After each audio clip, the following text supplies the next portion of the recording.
Hello everyone, my name is Samad, welcome to my channel. Today I would like to do a video about my new GoPro Hero 8. It is the first high-tech expensive camera that I have owned in a long time. This whole time I've only ever been using my phone, which is a Huawei P20, and I only ever invest in phones with like really good cameras. But now, since I want to invest a lot of time into video creation, I really wanted to get a affordable camera, and so I thought of the GoPro. Let's get started. Subscribe! So I only look for a few things when it comes to cameras: whether it's convenient, affordable, whether it has automated functionalities to save time, whether it is easy to use, so user-friendly, and whether it lasts long. I would consider myself a beginner because I don't think that I am very good at videography or photography at all. I just usually use my phone and edit things with apps and Photoshop. I am a designer though, so I do know how to use Adobe Suite programs, but that does not mean that I'm very good with video. I can only do so much with my basic level skills. So today I went out and tested out the GoPro for the first time. My first impressions are that the GoPro is a perfect size. I just love the fact that the GoPro is small and can fit onto a selfie stick really easily, and it's more inconspicuous compared to carrying around a DSLR or carrying around your touchscreen phone. It's just more comfortable in my opinion. I mean, even if you don't have the selfie stick, you can just hold it with your fingers and it is stable, it is sturdy, it is light, and it's a substantial weight, so you don't feel like you're carrying a feather. First impressions, great. So one of the things that I tested out with the GoPro today was the anti-shake option. So it's called something like Smooth Boost or something, Hyper Boost, I don't know. I clicked that functionality and I started, just walking around, running around with it, and here is the footage actually of me running with the GoPro, and as you can see, the image itself is so steady.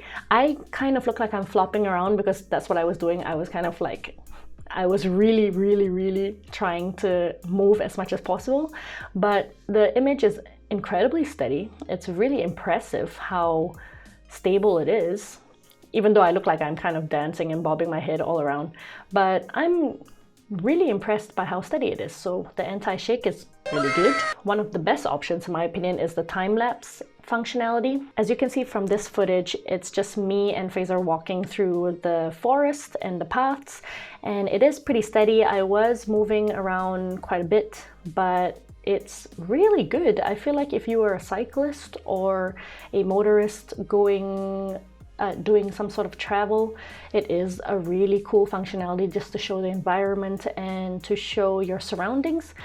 Another thing that I was playing around with was the slow-mo. Now this image was recorded with the slow-mo functionality on the camera, and then I transferred the file onto my MacBook and re-edited it on Premiere Pro because it records frames per second. So the frames per second allows you to edit image in an editing software, and it just looks completely smooth. Here's me jumping in the forest and it looks really good. It looks really smooth, much better than my phone. My phone has like this streaky lines thing and it's like just not nice, I also tried talking to the camera. Today when we went out, it was really windy and the microphone on the GoPro did catch the wind quite a bit, and also I'm pretty sure I was covering something because sometimes the camera couldn't at all catch my voice. Yeah, so it has like a voice control command thing, and you just have to tell the camera to start recording and it starts recording on its own, so you don't have to faff about like pressing the buttons and whatever. It's actually really convenient, but you have to talk to your camera, which might be a little bit uncomfortable. But cool! Doggies! Hello doggies!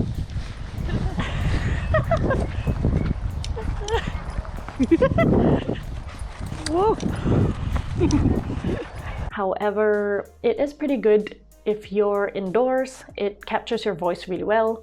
As you can see, I'm using a GoPro Hero 8 right now. I'm gonna go out to a park for my exercise for the day, and I'm gonna test out this GoPro and see how it functions, how good the quality is, and I'm actually just playing around with it right now with the app, if you can see here, and I'm playing with like the functionalities, the sizes. So right now we're on activity mode and it's like 2.7K, 60 frames per second, and it looks brilliant. I mean, look at how close I can get to the camera. But if you're outdoors, just get an external mic. It's just a lot easier. I think the camera quality is pretty cool as well. You have 4 functions, RAW, Standard, Super Photo, and HDR. I tested all 4 and these are what the images look like. Honestly, I am a very lazy person, so I just prefer choosing whatever functionality that makes the best photo, and so I don't have to edit it. There are zoom options for photo on the GoPro. I wouldn't say it's the best quality at the end of it. It is quite pixelated in my opinion, but honestly, a GoPro is not for you to take photos. A GoPro is for you to make videos. I wouldn't recommend GoPros for photos, but if you had no other camera with you and you needed a photo on the spot, it's not a bad option. Like this photo, for example, was, I think the function was Super Photo. It was a nice day, it was sunny, and it captured a lot of details.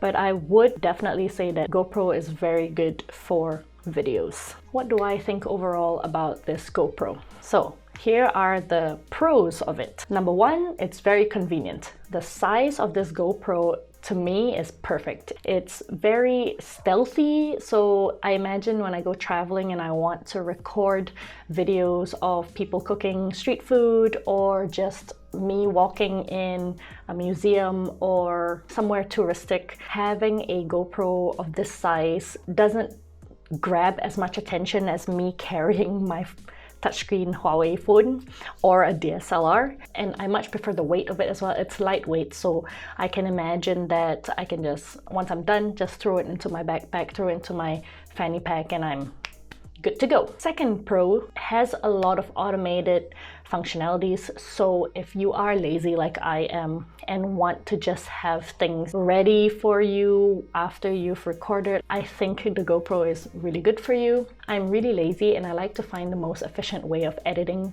videos because editing takes a lot of time and I just want to be as efficient and as quick as possible to produce a video, and I think that the functionalities that the GoPro provides really helps with that process.